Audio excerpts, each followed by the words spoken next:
आपण भी नकली डालचीनी खाऊनाहांती तो बजारू डालचीनी आनिबा पूर्वरु थरे परीक्षा करि नियंतु।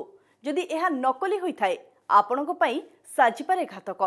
आपण घर को आणुथिबा डालचीनी नकली कि असली केमिति चिन्हिबे आसंतु जानिबा।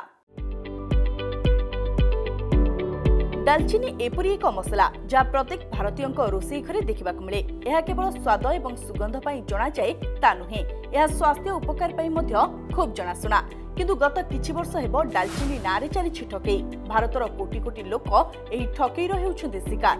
वास्तव में आपण जहाकू डालचीनी भाबी वर्ष वर्ष धरी खाउछन्ती यह असली डालचीनी नुहे, यहाकू कास्टर सेल बा क्यासिया कुहा जाए।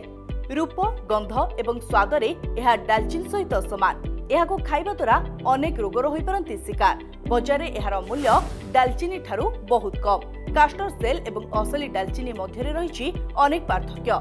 कास्टर सेल गछ सिनामन कासिया गछरु आसिथाय, सेपरि असली डालचीनी सिनामन भेरम गछरु आसिथाय। एहा व्यतीत भयंकर रासायनिक गुणरे रहिछि पार्थक्य। विशेष भाबरे कुमरिन परिमाण रे रहिछि पार्थक्य। कास्टर सेल रे कुमरिन रा परिमाण बहुत अधिक रहिथाय, किंतु असली डालचीनी रे कुमरिन रा मात्रा बहुत कम रहिथाय। कुमरिन हेउछि एक प्रकार रासायनिक यौगिक जहाँ साधारणतः जड़ीबूटी एवं मसला रे मिलिथाय। एहार अत्यधिक परिमाण शरीर पई होई पारे क्षतिकारक। एहाकू अधिक मात्रा रे खाइबा द्वारा देखा देई पारे यकृत एवं किडनी समस्या। एहाकू अधिक दिन खाइबा द्वारा कर्कट भली गंभीर रोग हेबार मध्य संभावना बढ़िथाय। तेबे असली नकली को जानिबा पई आपणांतु एही उपाय। जदि पैकेट डालचीनी किनुछन्ती तेबे पैकेट रे लेखा थिबो सिनामन। जदि एहा नकली होइथिबो तेबे सेथिरे क्यासिया लेखा होइथिबो।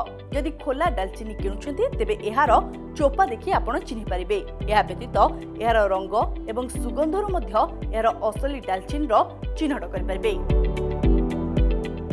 मु नम्रता खूब कम समय रे एभली किछि खबर जानिबाकू देखुतांतु प्रमेय न्यूज डिजिटल।